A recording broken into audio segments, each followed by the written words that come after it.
आज में एक अपप्रचार हेमंत सोरेन एंड कंपनी के द्वारा किया जा रहा है कि यूसीसी आएगा तो आदिवासियों के सांस्कृतिक अधिकार और उनके कानून समाप्त हो जाएंगे। हेमंत बाबू, झारखंड में यूसीसी जरूर आएगा। हमारी सरकार झारखंड में यूसीसी लाएगी, मगर यूसीसी से आदिवासियों को पूर्णतया हम बाहर रखेंगे। कोई आदिवासी के अधिकार और कानून को यूसीसी से हम नहीं छेड़ेंगे। मातृत्व सुरक्षा योजना, 6 पोषण किट और 21,000 की सहायता हम प्रदान करेंगे। 10 नए मेडिकल कॉलेज युवाओं के लिए बनाए जाएंगे। आयुष्मान भारत योजना, जीवन धारा योजना में जो 5 लाख मिल रहा है उसको हम 10 लाख तक बढ़ाएंगे। अगर घर में 70 से ज्यादा आयु वाला बुजुर्ग है तो ये राशि को 15 लाख तक बढ़ाने का काम भारतीय जनता पार्टी की सरकार करेगी। सीएचसी, पीएचसी और सरकारी अस्पतालों में हम 25,000 नए बेड उपलब्ध कराएंगे और भ्रष्टाचार के प्रति जीरो टॉलरेंस की नीति लागू करेंगे। और जितना भी पैसा ये इंडी अलायंस वालों ने, घमड़िया गठबंधन ने खाया है, इसकी एसआईटी बनाकर जांच कर सारों को जेल की सलाखों के पीछे डालने का काम भारतीय जनता पार्टी की। अवैध खनन को हम असंभव बनाएंगे। 181 सीएम संवाद हेल्पलाइन जो हेमंत बाबू ने बंद करी है उसको हम चालू करेंगे। पंचायती राज व्यवस्था को सशक्त बनाने के लिए मुखियाओं का मासिक वेतन हम 5,000 करेंगे और ऑपरेशन सुरक्षा के तहत 24 घंटा टोल फ्री हेल्पलाइन करेंगे और विशेष सहायता पुनर्वास कोष की भी हम रचना करेंगे जो हमारी बेटियों को सुरक्षित करेगा। झारखंड को गौ तस्करी से पूर्णतया मुक्त करने का काम भारतीय जनता पार्टी करेगी। हम धान की खरीदी किसानों के लिए बड़ा अच्छी घोषणा भारतीय जनता पार्टी लेकर आई है। हर किसान का एक एक दाना 3100 रुपया क्विंटल के दाम पर हम खरीद करेंगे और 48 घंटे में किसान को पेमेंट देने का काम करेंगे। पिछड़ा वर्ग के लिए 27% आरक्षण करने के लिए हम किसी का भी आरक्षण कम करे बगैर पिछड़ा वर्ग को सम्मान दिलाने के रास्ते भी ढूंढेंगे। डायमंड एक्सप्रेस वे बनाने का काम करेंगे और प्रधानमंत्री ग्राम सड़क योजना के तहत 25,000 किलोमीटर छोटे मदले टोलों को भी समाहित करते हुए 25,000 किलोमीटर नए रोड बनाने का काम भारतीय जनता पार्टी करेगी। SET, NEET, IIT, IAS, JS, banking की कोचिंग के लिए 20,000 की स्कॉलरशिप और मुफ्त प्रीमियम ऑनलाइन पाठ्यक्रम झारखंड की भाजपा सरकार करेगी और उच्च अध्ययन के लिए 10 लाख रुपए तक की लोन का पूरा ब्याज का बोझ हमारी झारखंड की सरकार निर्वहन करेंगी। देश के हर प्रमुख शहर में झारखंड जोहार भवन स्थापित करेंगे जो झारखंड के प्रवासियों को सस्ते दर पर अच्छी सुविधा के साथ अपने व्यवसाय के लिए रहने का काम करेंगे। वृद्ध, विधवा और दिव्यांग के पेंशन को हम 25,000 तक बढ़ाएंगे। आदिवासी ब्लॉक में प्रसंस्करण और भंडारण केंद्र स्थापित करेंगे। बड़े आकार की लैंप्स का एक बड़ा जाल बुना जाएगा और पूरे वन उत्पादों की खरीदी, जिसकी सूची बहुत लंबी है, भाजपा की झारखंड की सरकार करेगी। पेशा का क्रियान्वयन सुनिश्चित कर मुखिया और पंचायत राज संस्था को हम सशक्त बनाएंगे। हम झारखंड इंटर्नशिप और स्किल ट्रेनिंग चालू करेंगे जो 5 लाख युवाओं के लिए 1 लाख की वार्षिक वित्तीय सहायता के साथ काम करेगा। आईआईटी को हब एंड स्पोक मॉडल के माध्यम से उन्नत करेंगे और हम प्रमुख देवी मंदिरों को जोड़ने वाले 5 देवी मंदिरों की भगवती सर्किट बनाएंगे। बाबा वैद्यनाथ और बाबा वसुकीनाथ तीर्थ क्षेत्र को हम एकदम अल्ट्रा मॉडर्न सुविधाओं के साथ उसका विकास करने का काम करेंगे। इको टूरिज्म की हम राजधानी झारखंड को बनाएंगे और इसके साथ साथ मैं थोड़ी बात भाषाओं के लिए भी करना चाहता हूं कि हम इतना सुनिश्चित करेंगे कि झारखंड के अंदर जितनी भी बोली जाने वाली भाषा है वो सारी भाषाओं को हो, मुंडारी, कुरुक, कुडमाली, भूमिज और सदरी को हम झारखंड राज्य की स्कूलों, विश्वविद्यालयों और शैक्षणिक संस्थाओं में इसका प्रयोग बढ़ाएंगे। इसमें से कुछ भाषाओं को झारखंड की अधिकृत भाषा भी बनाएंगे और पूरा प्रयास करेंगे कि 8वीं अनुसूची में इसमें से सारी भाषाएं समाहित हो जाए। इसका झारखंड सरकार पूरा प्रयास करेगी। इन भाषाओं को विश्वविद्यालय में शिक्षा का माध्यम बनाने का भी हम प्रयास करेंगे और आदिवासी भाषाओं पर व्याकरण और शब्दकोश को तैयार करने के लिए हम कुडमी भाषा के लिए भी एक विद्वानों का समिति बनाएंगे। भाइयों और बहनों, इसके अलावे भी हमारे घोषणा पत्र के अंदर ढेर सारे वादे हैं। हमने शिवराज जी, हेमंत जी और हमारे प्रदेश अध्यक्ष जी ने 5 वादे किए जो प्रमुख वादे हैं। ये 5 वादों के माध्यम से हम झारखंड का सर्वांगीण विकास करने के लिए कटिबद्ध है। मैं झारखंड की जनता को विश्वास दिलाना चाहता हूं कि 5 साल में ऐसा झारखंड बनाएंगे कि झारखंड में से किसी को भी मजदूरी करने के लिए झारखंड के बाहर नहीं जाना पड़ेगा। झारखंड का युवा अपनी युवा पत्नी और बूढ़े माँ बाप के साथ रहकर अपना जीवन यापन कर पाएगा। झारखंड के अंदर जो खनिज संपदा पड़ी है वो खनिज संपदा का पूरा उपयोग झारखंड के विकास के लिए होगा। खनिज संपदा के आधार पर उद्योगों को लाकर हम रोजगारी को भी बढ़ाएंगे और खनिज संपदा के उत्खनन से आदिवासी कल्याण का जो काम इन्होंने भ्रष्टाचार की भेंट चढ़ाया है उसको भी हम आगे बढ़ाएंगे। अंत में मैं इतना ही कहना चाहता हूं, अटल जी ने बड़े स्वप्नों के साथ झारखंड की रचना की थी। 2014 में मोदी जी ने डबल इंजन की सरकार के माध्यम से झारखंड को विकास के पटरी पर चढ़ाया था। ये 5 साल इनकी सरकार ने झारखंड को भ्रष्टाचार, बेरोजगारी, असुरक्षा और घुसपैठ का माध्यम बनाया है और ये लोग कई सारे अपप्रचार करें। सहारा के लिए वो अपप्रचार करें। मैं पूछना चाहता हूं, हेमंत बाबू आपकी 10 साल सरकार रही, 4 से 14, क्या किया आपने? अभी 5 साल आप सत्ता में रहे, सहारा के लिए क्या कहा? मैं आज झारखंड के सहारा के इन्वेस्टर को कहता हूं, सहारा कोऑपरेटिव में जितने भी वैध इन्वेस्टमेंट करने वाले नागरिक हैं उसकी पाई भारतीय जनता पार्टी की सरकार वापस दे।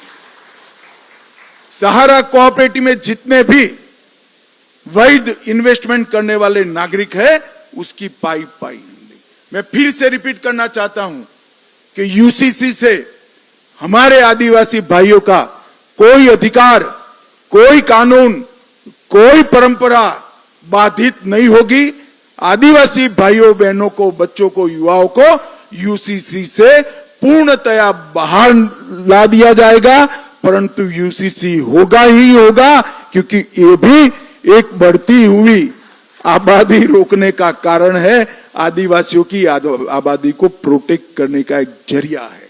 और मैं फिर से कहना चाहता हूं, जो हमारी भोली भाली आदिवासी बहनों से दूसरी तीसरी शादी कर उनकी भूमि कब्जा लिए हैं, आपका समय समाप्त हुआ।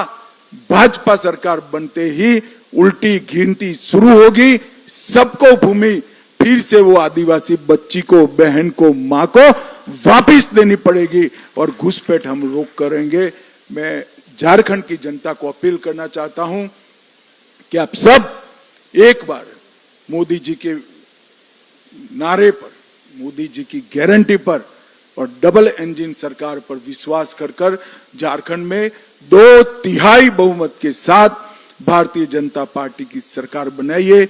यही मेरा आप सबसे अपील है और मैं आपको विश्वास दिलाता हूं, ये हमारा संकल्प पत्र जो है ये सिर्फ वादे नहीं है, एक एक संकल्प हमारा पत्थर की लकीर है जो पूरा होगा और झारखंड को हम फिर से एक बार समृद्ध बनाने के आंदोलन में जुड़ जाएंगे। आप सभी का बहुत बहुत धन्यवाद। वंदे मातरम।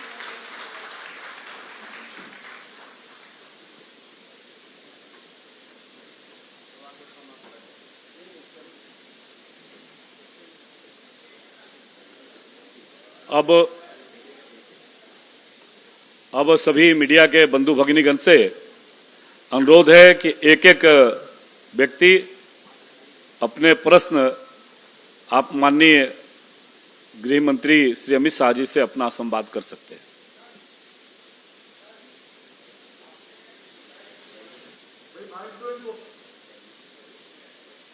माइक दीजिए।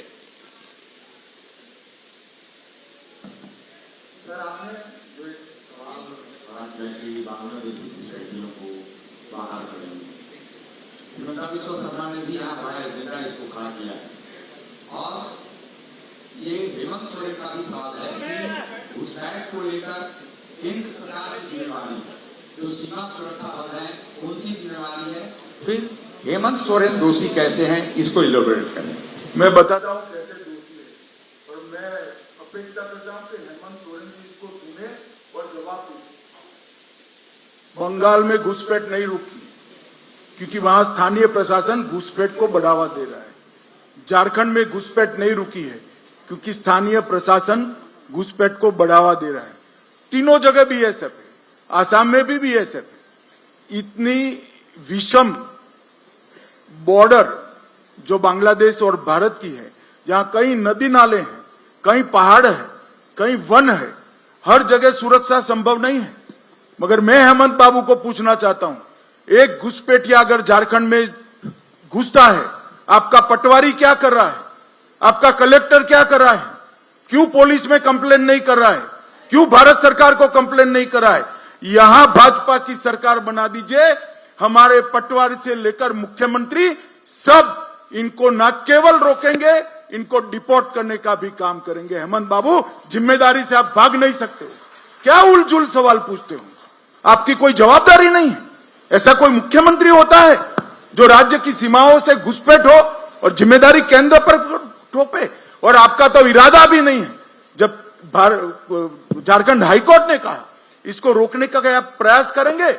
आपने शपथ पत्र पर आपकी सरकार ने ना बोला है कि हम नहीं रोकेंगे।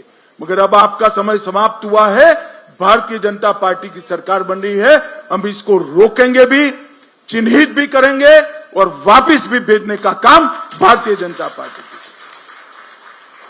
अमित भाई, आपने बार बार अंडरलाइन किया कि यूसीसी से ट्राइबल्स को बाहर रखा जाएगा, आपने एक दो बार दोहराया।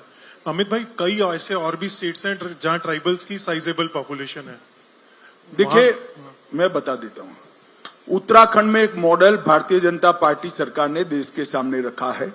उसमें हमने ट्राइबल्स को, उनके रीति रिवाजों को, इनके संस्कारों को और उनके कानूनों को पूर्णतया यूसीसी से बाहर रखा है। भारतीय जनता पार्टी देश भर में जहां यूसीसी लाएगी, हम ट्राइबल को एक्सक्लूड कर यूसीसी का इंप्लीमेंटेशन करेंगे। इसमें कोई कंफ्यूजन नहीं। अमित भाई, आनंद हो, टीवी9 भारतवर्ष से। एक एफिडेविट सामने आया है हेमंत सोरेन का, जिसमें उनकी उम्र जो है 5 साल में 7 साल बढ़ गई है। तो क्या ये एक महज गलती है या फिर कुछ और इसके पीछे आप देखते हैं? अब वो तो मैं मानता हूं कि चुनाव आचार संहिता लग चुकी है, मगर मॉरल ग्राउंड पर हेमंत बाबू ने ही इसका घोषणा करना चाहिए। जनता को सच्ची जन्मतिथि बताने का दायित्व उनका खुद का है। नमस्कार अमित शाह जी, दीपक कशिश न्यूज से। विस्थापितों को लगता है सरकार भी भुला देती है और कंपनियां भी उनके लिए कुछ नहीं करती हैं, विस्थापित यूं ही आंदोलन करते रहते हैं, उनके लिए कुछ है? क्या कह रहे हैं? इसके लिए हमने हमारे घोषणा पत्र में आयोग बनाने का फैसला किया है और इस समस्या का सभी प्रकार के रास्तों का वो आयोग संपूर्ण विचार कर एक नई नीति बनाएगा। अमित भाई, मैं रविकांत राय हूं, टाइम्स नाउ नवभारत से। आपने कहा कि आपने जो संकल्प पत्र जारी किया है वो पत्थर की लकीर है, लेकिन इंडिया अलायंस की तरफ से भी संकल्प पत्र जारी होगा। मल्लिकार्जुन खड़गे ने अपने राज्यों में कहा है कि वही वादे करें जो पूरा कर पाए। उनको लगता है कि बहुत ज्यादा बढ़ा चढ़ाकर बातें की गई जो कई राज्यों में पूरा नहीं कर पाए वो लोग। मैं यही बता रहा हूं, भारतीय जनता पार्टी मध्य प्रदेश, छत्तीसगढ़, राजस्थान कई जगह काम कर रही है। अभी अभी सरकारें चुनकर आई है 1.5-2 साल में हमने हमारे हर वादे को एड्रेस किया है और कांग्रेस पार्टी हिमाचल, कर्नाटक और तेलंगाना तीनों जगह पे दिए हुए वादों को पूरा करने में फेल गई है। और खड़गे साहब को भी मैं बधाई देता हूं, कम से कम जनता के सामने उन्होंने स्वीकार किया है कि हम हमारे वादे पूरा करने में फेल गए हैं। झारखंड की जनता खड़गे साहब की स्वीकृति का संज्ञान ले और इनके वादों का मूल्यांकन करे, ऐसा मेरा झारखंड की जनता को अपील है। अमित भाई, एक सवाल। अमित पांडे, न्यूज 18 इंडिया से हूं। अभी जयराम रमेश जी ने कहा है कि झारखंड में सरकारी योजनाएं, केंद्र सरकार की योजनाएं पहुंची नहीं और कम से कम पिछले कुछ सालों का आंकड़ा देते हुए उन्होंने एक ट्वीट देखो भाई, जयराम रमेश की बात का मैं जवाब नहीं देता क्योंकि वो देश के आंकड़ों पे भरोसा नहीं करते हैं। ये दुनिया भर के आंकड़ों से देश के आंकड़े बनाते हैं। अभी इसका मेरे पास कोई रास्ता नहीं है, मगर क्या जयराम रमेश ये कहना चाहते हैं कि झारखंड के अंदर एक भी महिला को गैस का सिलेंडर नहीं मिला है, एक भी गरीब को मकान नहीं मिला है? और हमारी योजनाएं तो सबके लिए, तो फिर आपकी सरकार क्या कर रही है? हमारा आरोप उल्टा है, हमारी योजनाओं को हेमंत सोरेन सरकार नीचे तक पहुंचा नहीं रही है। मैं वादा करता हूं आगे 5 साल हमने मोदी जी की योजनाओं को नीचे तक पहुंचाया था। इन्होंने मोदी जी को राजनीतिक यश न मिले इसलिए योजनाओं को रोका है। भाजपा सरकार बना दीजिए, हम फिर से इसको जन जन तक पहुंचाने का काम करें। सर अमित भाई, मैं विकास चंद्र हूं, न्यूज नेशन चैनल से। मेरा सवाल है कि अभी आपने संकल्प पत्र जारी किया और अभी विपक्ष की तरफ से आ गया कि एक तरफ आप लोग फ्रीवीज का विरोध करते हैं और दूसरी तरफ झारखंड में खुद ही रेवड़ी बांट रहे हैं और तमाम घोषणाएं लोक लुभावन कर रहे हैं। देखिए, हमने देश भर में भी जहां वादे किए हैं गरीब कल्याण के लिए, इसको राज्य की आय, बजट के प्रोविजन और खर्च करने की सीमा को ध्यान में रखकर करा है। कोई ऐसा आकाशी वादा नहीं किया है जिससे हमारे राष्ट्रीय अध्यक्ष को माफी मांगनी पड़े। ये वादे पूरे होंगे और ये सब वास्तविक वादे। सर, झारखंड विधानसभा चुनाव में सरना धर्म कोड का मुद्दा बहुत तूल पकड़ रहा है, लेकिन आपके संकल्प पत्र में इसका कोई जिक्र नहीं है, क्यों? नहीं, इनके साथ नई सरकार जो बनेगी चर्चा करेगी और उचित जो होगा इस पर विचार करेंगे। सर आप लोग सर राष्ट्रीय पार्टी हैं, कहते हैं कि पार्टी भी डिफरेंट है, तो फ्री दे के क्या चाहते हैं कि पूरे राज्य या देश की जो युवा हैं या फिर जनता है उनको पंगु बना दिया जाए, काम नहीं करने दिया जाए? मुझे मालूम नहीं है आपको झारखंड की परिस्थिति का अभ्यास है या नहीं है, होता तो ये सवाल ही नहीं करते।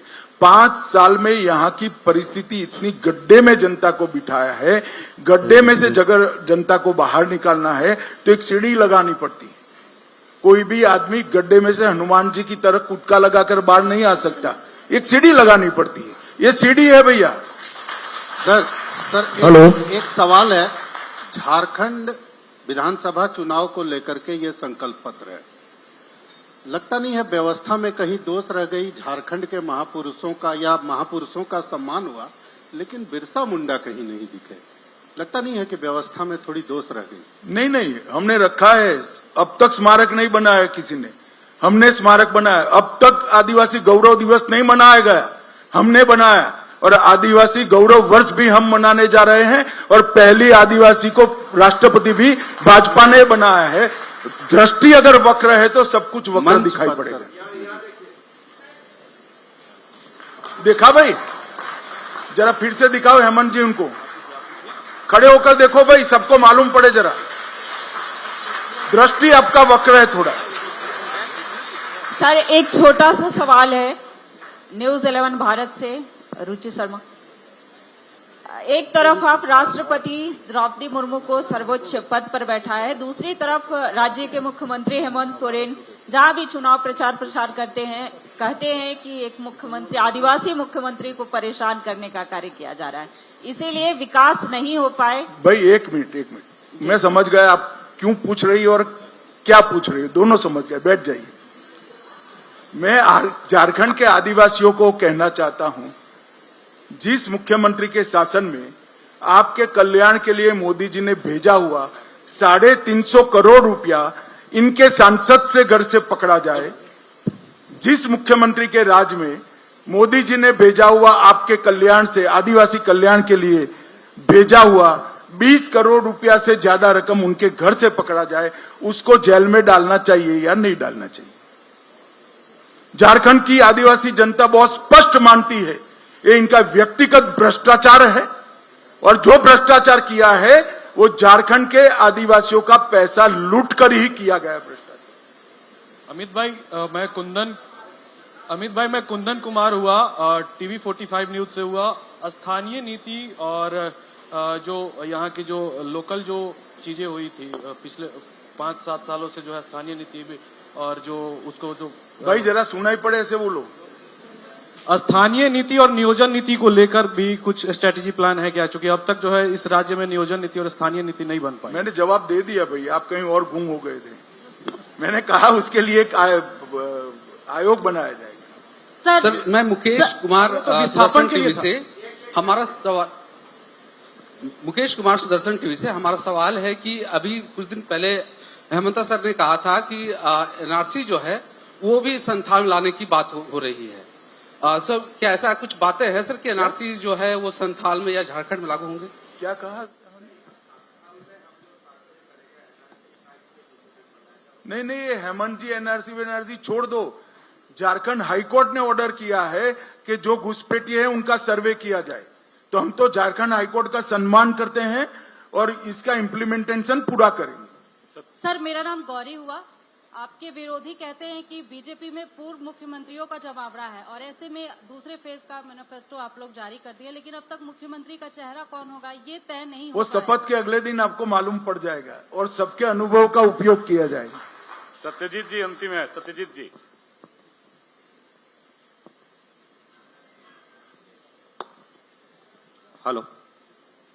हेलो सर, जेपीएससी झारखंड रघुवर दास की भी सरकार आई तो जेपीएससी में वही ढूलमुल है। मैं सत्यजीत आज तक से एक सवाल ये है कि जो वुमेन एम्पावरमेंट आपने कहा कि 1 रुपए में होगा, तो does it have to do anything with the registration of property under ₹50 lakh? इसको प्लीज थोड़ा सा एक्सप्लेन कर पाएंगे? नहीं, मैंने यही कहा 50 लाख से कम मूल्य की सभी संपत्तियां जो महिलाओं के नाम से रजिस्ट्री होगी उसको 1 रुपये में हम करेंगे। अब कोई कंफ्यूजन है?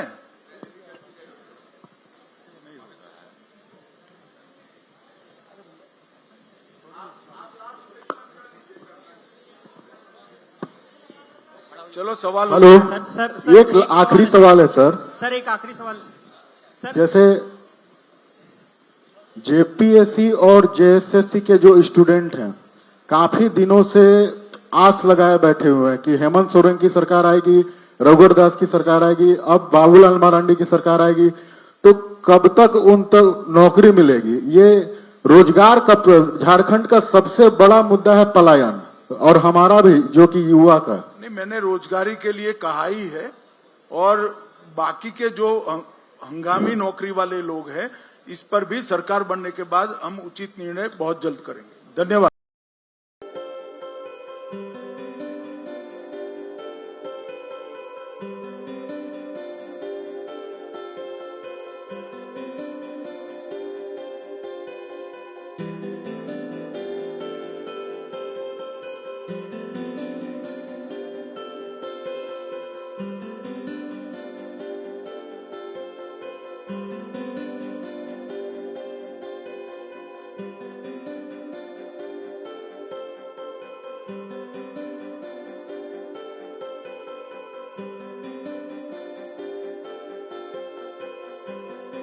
है।